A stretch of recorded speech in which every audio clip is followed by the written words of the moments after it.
Cloud disadvantages, security risks. It's out in the cloud.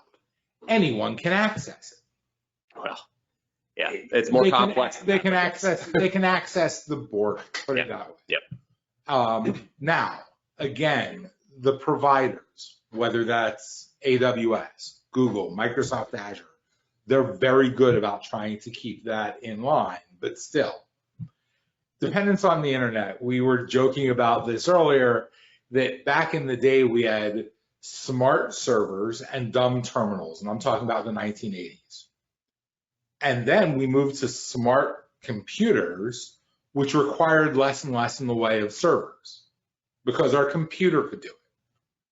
And then we moved more and more towards our computer basically being used to access cloud things. And we're back to effectively dumb terminals, which is why you have things like Chromebooks that are great. But you need to have internet access to use it.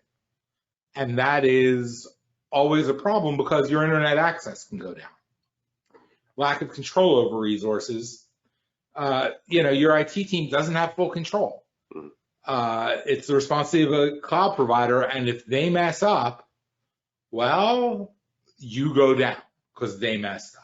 Right, and this all kind of feeds into redundancy, which is a hot topic with all of this. If you need redundancy in the case a server goes down, maybe there's a malfunction in the application or you're under attack, for example.